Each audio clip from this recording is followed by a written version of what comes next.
بسم اللہ الرحمن الرحیم۔ ڈیئر اسٹوڈنٹس، السلام علیکم۔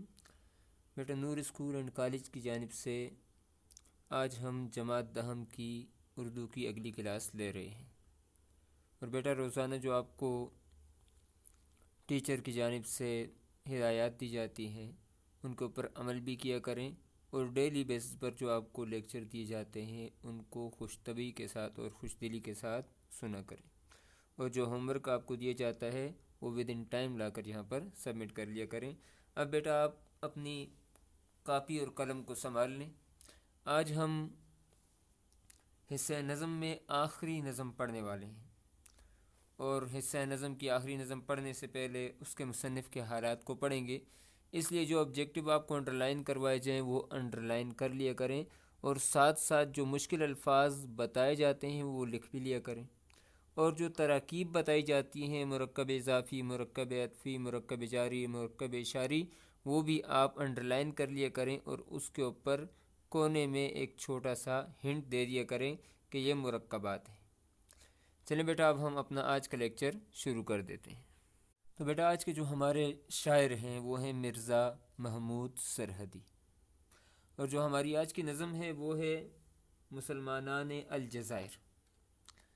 تو سب سے پہلے ہم مصنف جو شاعر ہیں ہمارے ان کے حالات زندگی پڑھ لیتے ہیں تاکہ ہمیں اندازہ ہو جائے کہ یہ کس پائے کے شاعر ہیں اور ان کا مقام اور مرتبہ شاعری میں کتنا بلند ہے۔ سب سے پہلے آ جاتے ہیں پیدائش پر۔ مرزا محمود سرحدی 1914 میں پیدا ہوئے، 1914 میں پیدا ہوئے۔ پھر ہم نے مقام پیدائش بھی لکھا ہے، کہاں پر پیدا ہوئے؟ پشاور میں پیدا ہوئے، پشاور میں، ٹھیک ہے، صوبہ سرحد کا جو دارالخلافہ ہے، کیپٹل۔ 1914 آبجیکٹو، پشاور آبجیکٹو، ٹھیک ہے۔ پھر اس کے بعد یہاں پر وفات لکھی ہے، 1968 میں مرزا محمود سرحدی کا انتقال ہوا۔ کہاں پر ہوا؟ یہیں پر پشاور میں ہی ان کا انتقال ہوا ہے۔ تو 1968 بھی آپ نے اپنی بک کے اوپر، فی الحال آپ نے اپنی کاپی کے اوپر نشان لگا لینا ہے کہ یہ آبجیکٹو ہے۔ ایک بات ذہن کے اندر بار بار آتی ہے، اکثر کامنٹس کے اندر اسٹوڈنٹس مجھ سے پوچھتے بھی ہیں کہ سر آپ پیدائش اور وفات کو ایک ساتھ کیوں لکھ لیتے ہیں؟ حالانکہ وفات تو اینڈ میں ہونی چاہیے۔ سوچنے کی بات ہے کہ وفات تو اینڈ میں ہونی چاہیے، لیکن آپ پہلے کیوں لکھتے ہیں؟ تو بیٹا ہمیشہ شاعر یا مصنف کی پیدائش اور وفات جو ہم ابتدا میں لکھ لیتے ہیں تاکہ یہ زمانہ، شاعر کی زندگی کا زمانہ آپ کے ذہن میں آ جائے۔ جیسے 1914 سے 1968، اب یہ زمانہ اور اس کے اندر آنے والے حالات جو ہیں، واقعات جو ہیں، وہ سارے کے سارے ذہن کے اندر پہلے سے ہی آ جائیں۔ جب ہم درمیان میں باتیں کرتے ہیں وہ ساری اسی زمانے کی کرتے ہیں۔ تو اب آپ کو بات سمجھ میں آ گئی ہو۔ جیسے ہم نے میر کی زندگی پڑھی، میر کے بارے میں بتا دیا کہ یہ پیدا ہوئے، پھر اس سن میں وفات ہوئی، تو پھر ہم کہتے ہیں جی دلی 3 مرتبہ ان کی زندگی میں اجڑ گیا۔ یا غالب جو تھے ان کی زندگی کے حالات جب ہم پڑھتے ہیں تو یہ درمیان کا جتنا زمانہ ہے یہ انسان کے ذہن میں پہلے سے آ جاتا ہے، اس لیے ہم ابتدا ہی میں وفات کے بارے میں بھی بتا دیتے ہیں۔ چلیں اب آگے چلتے ہیں۔ تو مرزا محمود سرحدی پشاور میں پیدا ہوئے اور پشاور ہی میں ان کا انتقال ہوا۔ آغاز شاعری، مرزا محمود سرحدی نے شاعری کا آغاز غزل سے کیا۔ شاعری کا آغاز کس چیز سے کیا جی؟ غزل سے کیا، اور بعد میں یہ پھر نظموں کی طرف اور قطعات کی طرف آ گئے، اور انہوں نے شاعری میں اکبر الآبادی کی تقلید کی ہے، پیروی۔ جیسے ہر بڑا شاعر جو ہے وہ کسی سے متاثر ہوتا ہے، ٹھیک ہے، تو تقلید اکبر الآبادی کی ہے، جو ہندوستان کے بہت بڑے طنز و مزاح کے شاعر تھے، بلکہ طنز و مزاح کا بادشاہ کہا جائے تو بے جا نہیں ہوگا، کیونکہ ان سے بہترین قطعات اور اشعار طنز و مزاح سے بھرپور ہندوستان میں آج تک کسی نے نہیں کہے۔ تم شوق سے کالج میں پڑھو، پارک میں گھومو، جائز ہواؤں میں اڑو، چرخ پہ جھولو، لیکن یہ سخن بند ہے آج اس کا رہے یاد، اللہ کو اور اپنی حقیقت کو نہ بھولو. ٹھیک ہے. اور اس طریقے سے اور بھی طفل سے بو آئے کیا ماں باپ کے اطوار کی، دودھ تو ڈبے کا ہے تعلیم ہے سرکار کی. ہم ایسی سب کتابیں قابل ضبطی سمجھتے ہیں کہ جن کو پڑھ کے بچے باپ کو خبتی سمجھتے ہیں. تو اکبر الہ آبادی کی تقلید کی. ان کے شعری دو مجموعے ہیں. ٹھیک ہے جی. ایک ہے اندیشہ شہر اور دوسرا ہے سنگینے. کتنے مجموعے ہیں شاعری کے؟ دو، اندیشہ شہر اور سنگینے. پھر اس کے بعد وجہ شہرت. مرزا محمود سرحدی کی وجہ شہرت کس چیز کی وجہ سے ہے؟ جیسے غالب غزلوں کی وجہ سے مشہور، اپنے مکتوبات کی وجہ سے مشہور. خواجہ حیدر علی آتش اپنی آتش بیانی غزلوں میں اس وجہ سے مشہور ہیں. اس طریقے سے ہر شاعر کا ایک خاصہ ہوتا ہے. تو مرزا محمود سرحدی کا خاصہ ہے قطعات.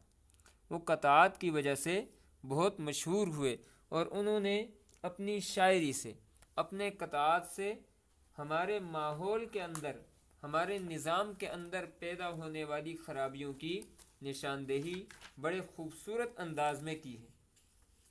جیسے ایک مقام پر مرزا محمود سرحدی کہتے ہیں کہ ہم نے اقبال کا کہاں مانا اور فاقوں کے ہاتھوں مرتے رہے.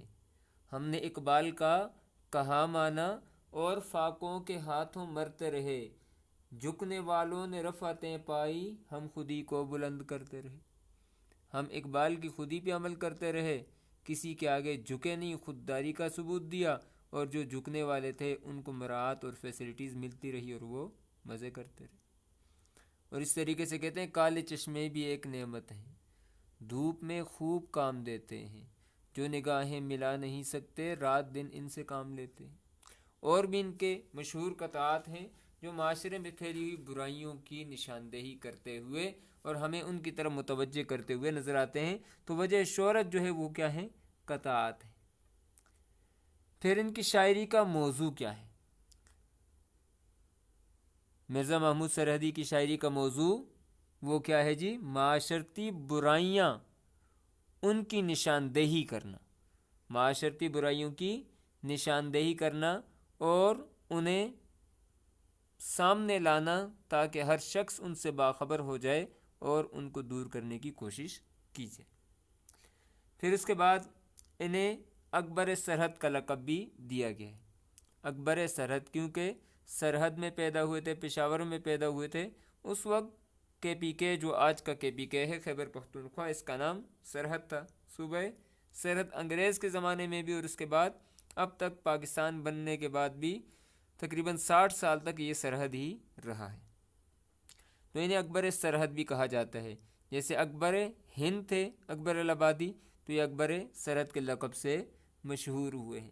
پھر ان کی نجی زندگی جو ہے وہ بڑی تنگ دستی کے اندر، مفلسی کے اندر گزری ہے اور آخری عمر میں انہیں دمے کا مرض ہو چکا تھا. حالات بہت زیادہ ناگفتہ بھی تھے، بہت زیادہ پریشانیوں کا سامنا کرنا پڑا. اسی لیے اکبر سرحد نے، مرزا محمود سرحدی نے تمام عمر شادی بھی نہیں کی اور آخری عمر میں دمے کے مریض ہو کر اس جہان فانی سے رخصت ہو گئے. اب آ جاتے ہیں اپنی کتاب کی طرف کہ ہمارے مصنف کس انداز میں ہمارے آج کے شاعر کا تعارف پیش کرتے ہیں. تو اب بیٹا آپ آبجیکٹیو جو ہیں ان کو انڈر لائن کرتے رہیں. مرزا محمود سرحدی، ولادت 1914. اس سے آپ کے ذہن میں پہلی جنگ عظیم کی ابتدا بھی آ جاتی ہے. مرزا محمود سرحدی حالات سے جنگ کرنے والے، پہلی جنگ عظیم کے سال میں پیدا ہو گئے. چلیں یہ بھی ذہن کے اندر رکھ لیں، تو اس کو انڈر لائن کر لیں. اور وفات جو ہے وہ 1968 ہے. 1968 68 ہے. مرزا محمود سرحدی پشاور میں پیدا ہوئے. پشاور کو انڈر لائن کر لیں. پشاور کو کیا کر لیں جی؟ انڈر لائن کر لیں، کیونکہ آ سکتا ہے کہ کہاں پر پیدا ہوئے تو آپ لکھیں گے پشاور میں پیدا ہوئے.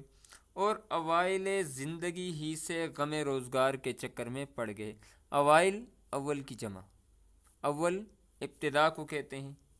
ابتدائی زندگی ہی سے، ابتدائی زندگی ہی سے غم روزگار، روزگار روزی کمانے کا غم، غم روزگار مرکب اضافی ہے بیٹا، کیا ہے؟ مرکب اضافی ہے۔ غم روزگار کے چکر میں پڑ گئے، انہیں زندگی گزارنے کے لیے بڑے جتن، ٹھیک ہے، محنت، مشقت، جدوجہد، کوشش کرنی پڑی۔ فوجی نوکری سے لے کر اسکول کی استادی تک اور کلرکی سے مزدوری تک کے کئی مراحل سے گزرنا پڑا۔ مراحل مرحلہ کی جمع ہے۔ منازل کو کہتے ہیں منزل، ٹھیک ہے جی۔ اپنی منزل تک پہنچنے کے لیے انہیں بہت ساری کوششیں کرنی پڑی۔ وہ فوج میں کلرک بھی بھرتی ہوئے، ٹھیک ہے جی۔ اس کے ساتھ انہوں نے اسکول میں استادی بھی کی، پھر اس کے بعد وہ ایئر فورس میں بھی بھرتی ہوئے، ٹھیک ہے جی۔ ایئر فورس میں بھرتی ہوئے، لیکن مالی پریشانیوں کا سامنا کرنا پڑا، جس کی وجہ سے انہوں نے ساری عمر پھر شادی بھی نہیں کی۔ تو کئی مراحل سے گزرنا پڑا۔ انہوں نے زندگی کو ہر رنگ سے دیکھا، یعنی زندگی کی اونچ نیچ کو، نشیب و فراز کو، غموں کو، پریشانیوں کو، ہر انداز کو دیکھا۔ انہوں نے زندگی کے تضادات، ضد کی جمع، ٹھیک ہے جی، تضاد آتی ہے، ٹھیک ہے۔ ضد الٹ کو کہتے ہیں، مخالف کو کہتے ہیں، جیسے آپ صنعت تضاد پڑھتے ہیں، دن رات، صبح و شام، ایسے تضادات اور معاشرتی ناہمواریاں۔ یہاں پر ناہمواریوں کا معنی ہم کریں گے ناانصافیاں۔ معاشرے کے اندر ہونے والی ناانصافیوں کو نہ صرف قریب سے دیکھا بلکہ ان سے متاثر بھی ہوتے رہے۔ ان کی زندگی شروع سے آخر تک مصائب اور مشکلات کا شکار رہی۔ مصائب مصیبت کی جمع، ٹھیک ہے جی، مصیبتوں اور مشکلات کا شکار رہی۔ تو پہلے پیراگراف کے اندر جو ہم نے باتیں پڑھی، ایک تو یہ ہے کہ پشاور میں پیدا ہوئے، 1914 میں پیدا ہوئے، 1968 میں ان کی وفات ہوئی۔ پھر اس کے بعد ہم نے یہاں پر جو ان کے حالات زندگی پڑھے ہیں، بڑی مشکل سے اور بڑے جتن کر کے انہوں نے اپنی زندگی گزاری اور مختلف ملازمتیں کی، اس کے باوجود ان کی زندگی کے اندر آسانی اور سہولت پیدا نہیں ہوئی۔ مرزا محمود سرحدی نے شاعری کا آغاز غزل سے کیا۔ یہاں انڈر لائن کر لیں، کہاں سے، کس سے کیا جی؟ غزل سے کیا ہے۔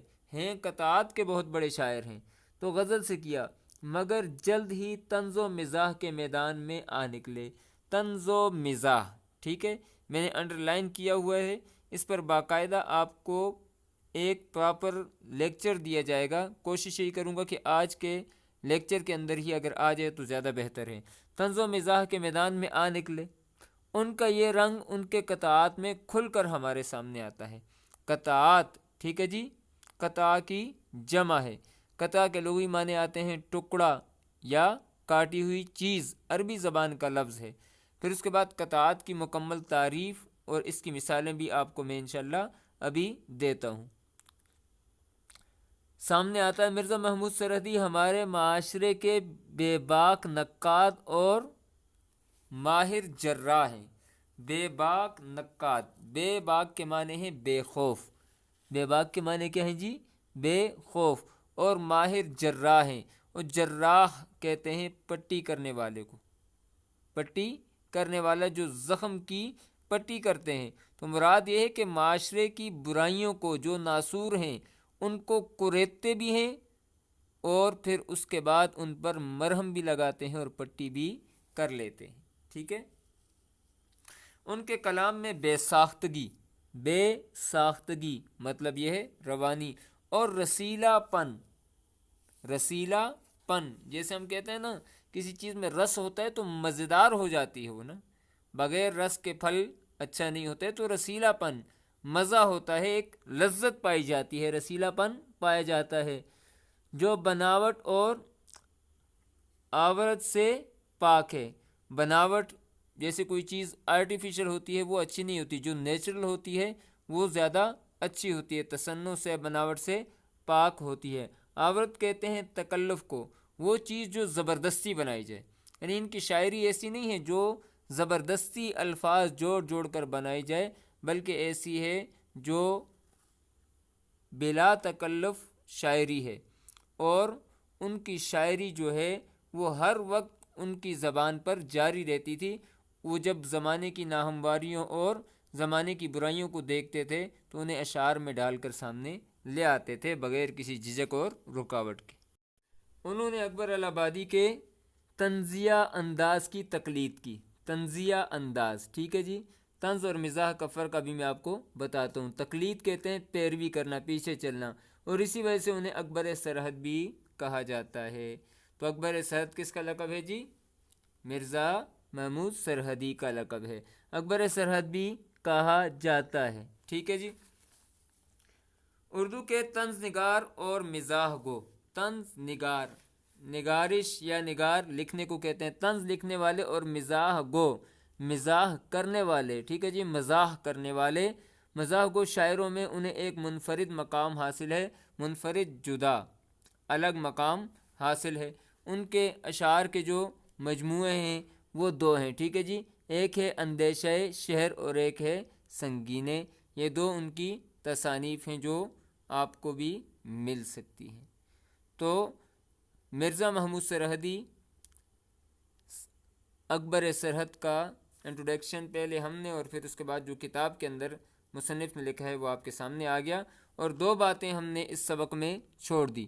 ایک تو یہ ہے کہ طنز و مزاح جو ہے یہ کیا چیز ہے اور ان میں فرق کیا ہے، اور دوسرا قطعات ہے۔ پہلے آ جاتے ہیں طنز و مزاح کی جانب، ٹھیک ہے، پھر اس کے بعد قطعات کی طرف آتے ہیں۔ تو بیٹا اب ہم پڑھیں گے طنز اور مزاح، یہ دونوں چیزیں الگ الگ ہیں یا ایک ہیں؟ عام طور پر طنز اور مزاح کو ایک ہی چیز سمجھا جاتا ہے کہ طنز بھی وہی اور مزاح بھی وہی، حالانکہ ان کے درمیان فرق پایا جاتا ہے۔ پہلے آ جاتے ہیں مزاح کی جانب۔ مزاح کسے کہتے ہیں؟ مزاح ہنسی پیدا کرنے کے ساتھ ساتھ تفکر کی دعوت دیتا ہے۔ تفکر کہتے ہیں غور فکر کرنا، کہ جس کا مزاح اڑایا جا رہا ہے، جس کی ہنسی اڑائی جا رہی ہے، تو اسے فکر کرنے کی ضرورت ہے کہ کس وجہ سے اڑائی جا رہی ہے۔ تو ہنسی پیدا کرنے کے ساتھ ساتھ تفکر کی دعوت دیتا ہے۔ اس میں نفرت، برہمی، غصہ، نشتریت کا پہلو بالکل نہیں ہوتا، نہ ہی اس میں کسی سے نفرت کا اظہار ہوتا ہے۔ جب ہم مزاح کرتے ہیں تو ہم کسی سے نفرت نہیں کرتے، نہ ہی ہم اس پر غصہ کر رہے ہوتے ہیں، صرف ہنسی پیدا کرنی ہوتی ہے ماحول میں۔ نشتریت، نشتر کہتے ہیں اس چاقو کو جس سے زخم کو کریدا جاتا ہے، ٹھیک ہے، تو ایسا مقصد بھی نہیں ہوتا ہے کہ دوسرے کی دل آزاری ہو۔ یہاں ہم اس کا معنی کیا کر لیں گے؟ دل آزاری کرنا مقصد نہیں ہوتا ہے، یعنی مقصد صرف خوش طبعی اور دل لگی ہوتی ہے۔ ایک بات تو یہ ہے کہ ہنسی پیدا کرنا ہے اور فکر کی دعوت دینا ہے، اور دوسری بات یہ ہے کہ اس میں نفرت، برہمی اور نشتریت بالکل نہیں ہوتی ہے۔ یہ تو ہوگی مزاح کی تعریف۔ اب اس کے بعد آ جاتے ہیں طنز کی جانب، آ جاتے ہیں طنز کی جانب۔ طنز بھی ہنسی اور دل لگی کے پردے میں، اس میں بھی ہنسی پیدا کی جاتی ہے، طنز میں بھی ہنسی پیدا کی جاتی ہے۔ جب آپ کسی کے اوپر طنز کرتے ہیں تو اس سے ہنسی آتی ہے انسان کو، دل لگی بھی ہوتی ہے، ٹھیک ہے، کسی کے ساتھ کوئی تعلق ہے تو تب اس پر طنز کیا جاتا ہے۔ ہنسی اور دل لگی کے پردے میں اس چیز سے اپنی نفرت، برہمی اور ناپسندیدگی کا اظہار کیا جاتا ہے۔ جب میں کلاس میں کسی پر طنز کرتا ہوں، جیسے بچے کلاس میں بوائز بیٹھے ہوتے ہیں، کسی کے بڑے بال ہوتے ہیں تو ہم کہتے ہیں کہ آپ بیٹا نہیں بیٹی لگ رہے ہیں، لڑکیوں کے بال بڑے ہوتے ہیں، تو اب ہم اس پر طنز کر رہے ہیں، آپ لوگ ہنس بھی جاتے ہیں، دل لگی بھی ہو جاتی ہے، لیکن ہم بڑے بالوں سے جو بوائز رکھتے ہیں اس سے اپنی نفرت کا اظہار کر رہے ہیں، اور غصے کا بھی اظہار کر رہے ہیں، اور ناپسندیدگی کا بھی اظہار کر رہے ہیں۔ 10th کلاس ہے تو بیٹا آپ سمجھ گئے ہوں گے میں کس کا کہہ رہا ہوں۔ اور اس کے ساتھ ہی جیسے کچھ بچوں نے ایسی چیزیں پہنی ہوتی ہیں جو نوجوانوں کو اور خاص طور پر طلباء کو زیب نہیں دیتی، تو ٹیچر ان سے جب طنز کرتا ہے تو اپنے غصے کا، اپنی نفرت کا اظہار کر رہا ہوتا ہے، اور دل میں اس چیز کی تصحیح، درستگی کا ارادہ ہوتا ہے۔ اب ہمارا مقصد یہ نہیں ہوتا ہے کہ اس سے کسی کو بے عزت کیا جائے، بلکہ ہماری نیت اصلاح کرنے کی ہوتی ہے۔ تو مراد یہ ہے کہ طنز نگار ایک درد مند دل کا مالک ہوتا ہے۔ اب آ جاتے ہیں مزاح اور طنز میں فرق کیا ہے۔ دونوں میں بنیادی طور پر جو فرق پائے جاتے ہیں وہ ہم ایک چارٹ کی صورت میں سمجھ لیتے ہیں۔ اب اگر کوئی یہ کہتا ہے بھئی طنز اور مزاح ایک چیز ہے، تو ہم اسے جواب دے سکتے ہیں اس انداز میں کہ بھئی ان دونوں میں کون کون سی چیزیں کامن ہیں، ایک جیسی ہیں، اور کون کون سے فرق پائے جاتے ہیں۔ تو اب آ جاتے ہیں، دیکھیں ہم نے جیسے لکھا ہے ہنسی، اب طنز میں بھی ہنسی ہوتی ہے اور مزاح میں بھی ہنسی ہوتی ہے، تو اس کو ہم نے ٹک کر لیا ہے۔ اس کے بعد تفکر، مزاح اور طنز دونوں میں فکر کرنے کا ایک سامان موجود ہوتا ہے، بھئی کیوں ہنسا جا رہا ہے، کیوں مزاح اڑایا جا رہا ہے، اور طنز کیوں کیا جا رہا ہے، غور کیا جا سکتا ہے دونوں میں، دل لگی دونوں میں ہوتی ہے، ٹھیک ہے۔ خوش طبعی جیسے خوش کرنا ہے، دل لگی کرنا ہے، تو طنز میں بھی دل لگی ہوتی ہے اور مزاح میں بھی ہوتی ہے۔ اب نفرت کا اظہار صرف طنز میں ہوتا ہے، تو ہم نے ٹک کیا، یہاں پر ہم نے مزاح کو کراس کر لیا۔ پھر اس کے بعد جو ہے برہمی، غصے کا اظہار، مزاح میں نہیں ہوتا، تو ہم نے کراس کر لیا، اور یہاں پر طنز میں ہم نے اس کو ٹک کر لیا۔ پھر اسی طریقے سے تبدیلی، مزاح جو انسان کرتا ہے تو اس کے دل میں یہ نہیں ہوتا ہے کہ اس کے اندر اب تبدیلی آ جائے، لیکن جب طنز کیا جاتا ہے، جس چیز پر طنز کیا جاتا ہے تو اس چیز کو تبدیل کرنے کی خواہش ہوتی ہے، تب اسے برا کہا جاتا ہے۔ اور اس طریقے سے اصلاح، درستی، ٹھیک کرنا، اب طنز جب کیا جاتا ہے تو مقصد اصلاح ہوتی ہے، اور مزاح کے اندر اصلاح مقصد نہیں ہوتی، صرف دل خوش کرنا ہوتا ہے یا ہنسی ماحول کے اندر پیدا کرنی ہوتی ہے۔ تو یہ ہم نے 4 چیزیں ایسی ہیں جن میں ان دونوں میں فرق پایا جاتا ہے۔ طنز میں نفرت ہوتی ہے، طنز میں برہمی ہوتی ہے، طنز میں تبدیلی کا ارادہ ہوتا ہے، اور طنز میں اصلاح کا ارادہ ہوتا ہے۔ مطلب یہ ہے کہ یہ درد مند دل کا مالک ہوتا ہے طنز نگار۔ اب دونوں کا مقصد کیا ہے؟ دونوں کا مقصد کیا ہے؟ تو دونوں کا مقصد بیٹا یہ ہے، طنز کا، مزاح کا مقصد صرف اور صرف خوش طبعی پیدا کرنا ہے، ماحول میں ایک خوشگوار احساس پیدا کرنا ہے، ٹھیک ہے، اور اس شخص کو جس کا مزاح اڑایا جا رہا ہے اس کو غور فکر کرنے کی دعوت دینا ہے۔ جبکہ طنز جو ہے یہ بہت ساری چیزوں کو جمع کر دیتا ہے، اس سے ہنسی، مزاح، تفکر، دل لگی تو پیدا ہوتی ہے، لیکن اس سے طنز کرنے والے کی نفرت اس چیز سے ظاہر ہوتی ہے، شخصیت سے نہیں ہوتی، یہ بات ذہن میں رکھیں، اس چیز سے ظاہر ہوتی ہے جس پر طنز کیا جا رہا ہے، ٹھیک ہے۔ اور اس طریقے سے برہمی، اس کا غصہ، یہ بھی ظاہر ہوتا ہے، اور اس طریقے سے تبدیل کرنے کی خواہش بھی ظاہر ہوتی ہے، اور اصلاح بھی دل کے اندر کار فرما نظر آتی ہے۔ تو آ جاتے ہیں بیٹا آج کے سبق کے اہم پوائنٹس کی طرف جو آج ہم نے اسٹارٹ سے اب تک پڑھا ہے۔ تو بیٹا آج ہم نے شروع میں پڑھا مرزا محمود سرحدی کے بارے میں، پیدائش ان کی پڑھی تو پیدا ہوئے 1914 میں، اور ان کی وفات ہوئی ہے 1968 میں۔ پشاور میں ہی پیدا ہوئے ہیں اور پشاور ہی میں ان کا انتقال ہوا ہے۔ ان کے آغاز شاعری کا غزل سے ہوا ہے۔ 2 مجموعے ہیں، اندیشہ شعر اور سنگینیں۔ پھر اس کے بعد وہ اکبر الہآبادی سے بہت زیادہ متاثر تھے، اسی لیے انہیں اکبر سرحد بھی کہا جاتا ہے، یہ ان کا لقب ہے۔ ان کی وجہ شہرت ان کے قطعات ہیں، اور ان کی شاعری کا موضوع معاشرتی برائیوں سے پردہ اٹھانا ہے۔ نجی زندگی بہت زیادہ مفلسی، تنگ دستی میں گزری، آخری عمر میں دمے کے مریض ہو گئے تھے، جس کے باعث ان کا انتقال ہو گیا۔